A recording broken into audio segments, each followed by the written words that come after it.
Hola, ¿qué tal? Muy buenas tardes a todos. Bienvenidos a esta videoconferencia.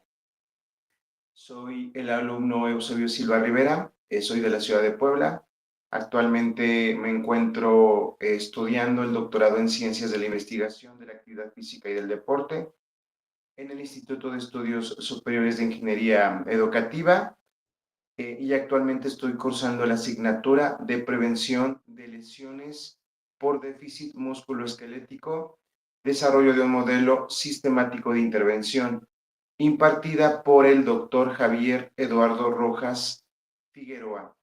El día de hoy, en esta videoconferencia, les voy a compartir el análisis de un artículo bastante interesante denominado Prevalencia de lesiones por sobreuso en atletas de deportes individuales y de equipo. Como sabemos, dentro del ámbito deportivo las lesiones por sobreuso son muy habituales, ya que entendemos que habitualmente los deportistas realizan un gesto repetitivo, ya sea durante la etapa de entrenamiento o durante la etapa competitiva. Esto genera acumulación de microtraumatismos en regiones específicas o en tejidos específicos. Estas lesiones se entiende que se van produciendo a lo largo del tiempo mientras el deportista realiza su actividad, en este caso física, o su programa de entrenamiento o se encuentra en una fase competitiva.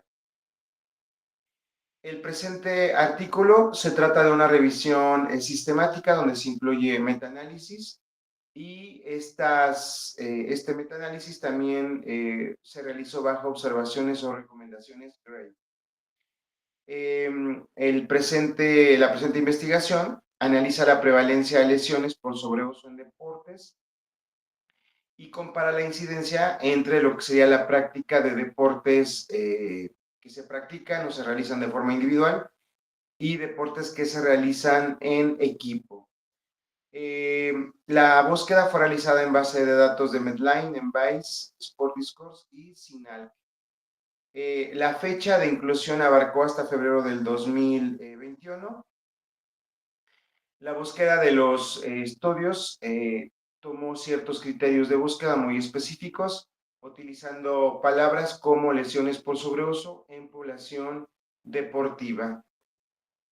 En el presente análisis o en la presente búsqueda se integraron 17 estudios, sumando un total de 24,704 atletas, 22,748 de deportes individuales y 1,956 de deportes en equipo en el total de los 17 estudios que fueron elegidos. Para la recopilación y análisis de datos se siguieron recomendaciones internacionales de rigor científico, como en este caso las guías Prisma y el sistema de revisión de datos del Instituto Joanna Briggs. Los resultados más importantes encontrados en relación con la prevalencia de lesiones nos dan datos relevantes. Son habitualmente cosas que se intuyen, pero bueno, con este metaanálisis realizado, bueno, son datos contundentes que nos permiten concluir y evidenciar lo que se presumía únicamente. Algunos de los datos importantes nos mencionan que los deportes individuales tienen una mayor exigencia por la carga personal que se genera.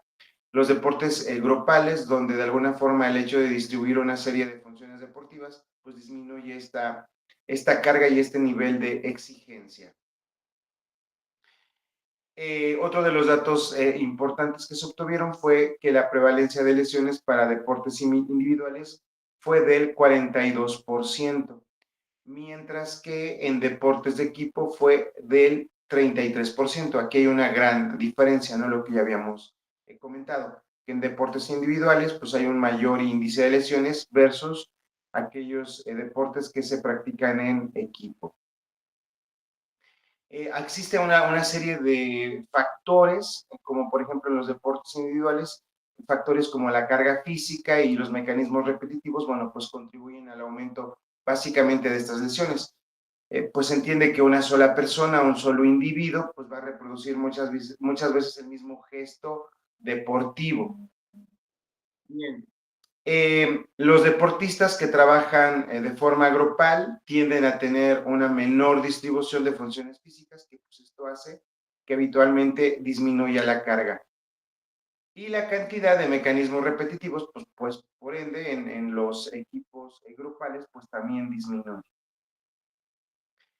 De igual manera, se identificó que en algunos deportes como el triatlón y el ciclismo de ruta presentan altas tasas de incidencia de lesiones, por ejemplo, en la zona de la rodilla, en la zona de la espalda baja y en la zona del hombro.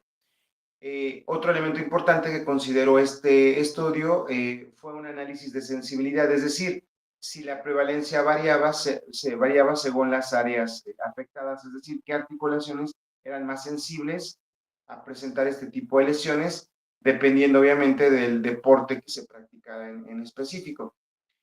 Dentro de los resultados obtenidos no se encontraron diferencias significativas entre deportes individuales o grupales. Lo que sí se concluyó es que las zonas más lesionadas son hombro y rodilla, justamente por mecanismos de repetición en estas zonas. El presente estudio también remarca un mayor índice de lesiones, como ya lo habíamos dicho, en deportes individuales. Algunos datos importantes que nos dicen que seguramente estas lesiones se pueden presentar a consecuencia de una especialización temprana y la intensidad en las cargas repetitivas durante los entrenamientos podrían estar generando estas lesiones. Por lo cual, al tener estos datos, entramos en la necesidad de realizar programas de prevención y estrategias de rehabilitación personalizadas para cada tipo de deporte y con un enfoque especial en los que realizan mecanismos repetitivos y alta carga física. Se entiende que la necesidad de estos programas pues, es justamente para evitar que en futuras en futuras lesiones por sobreuso, bueno, existan ciertos programas de prevención que eviten esto, ya sean deportes tanto grupales o en deportes individuales.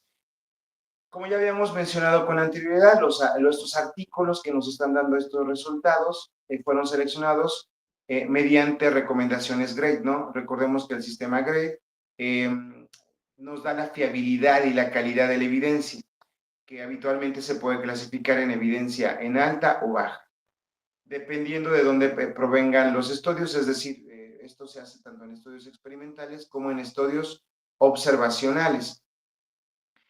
El sistema GRADE se apoya no solo en la calidad de la evidencia, sino toma en cuenta otros factores como son el riesgo y los beneficios de la investigación, los valores y preferencias de pacientes y de profesionales, así como los recursos y costes que genera la investigación.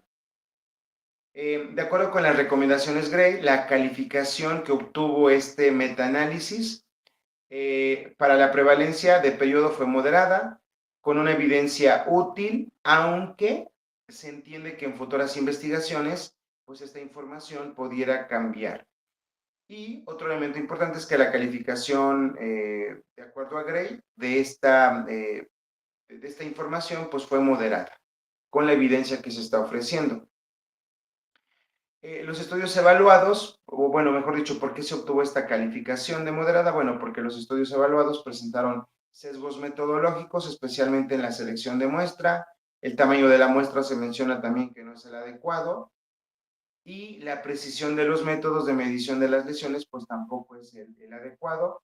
Pero bueno, el hecho de que este metaanálisis obtenga esta calificación representa un área de oportunidad para que con los datos obtenidos y los sesgos encontrados se puedan proponer investigaciones futuras donde se pueda analizar lesiones específicamente a la mejor por género o lesiones específicas de cada deporte.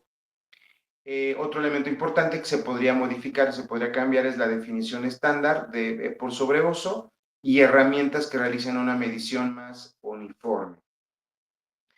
Una vez que se obtengan estos resultados de futuras investigaciones, pues nos va a permitir generar programas de prevención más específicos, tanto en deportistas que practican un deporte individual o que lo hacen en equipo. Y bueno, estos programas de prevención pues se aplicarían en las áreas anatómicas más afectadas, ¿no? Y otro elemento importante pues serían individualizados dependiendo específicamente del gesto que realiza el deportista. Y bueno, va a depender también de sexo masculino o femenino y si el deporte, como lo habíamos mencionado, es individual o es grupal. Bien, ¿qué conclusiones nos deja este estudio? Bueno, concluimos que las lesiones por sobreuso son muy comunes en el ámbito deportivo. Existen factores como la carga e intensidad que generan estos eventos repetitivos. La falta de descanso y también la falta de reposo contribuyen a la no recuperación de estos. Bueno, porque en algunas ocasiones en este tipo de lesiones se tiene que parar, no por completo, pero sí disminuir de la carga y ellos no lo hacen y bueno, esto coadyuva a que pues, no se realicen los procesos de reparación adecuados. Existen programas deficientes de prevención en el ámbito deportivo y las lesiones por sobreuso tienen pues también más incidencia en deportistas que practican deportes individuales y la carga en deportes en equipo es menos, por ende porque existe menor mecanismo de repetición. Las zonas que más se lesionan son, en este caso, la rodilla y el hombro. Y bueno, ahí les comparto la referencia bibliográfica de este importante análisis, resumen de este artículo. Espero que sea de su interés y agradezco mucho su atención.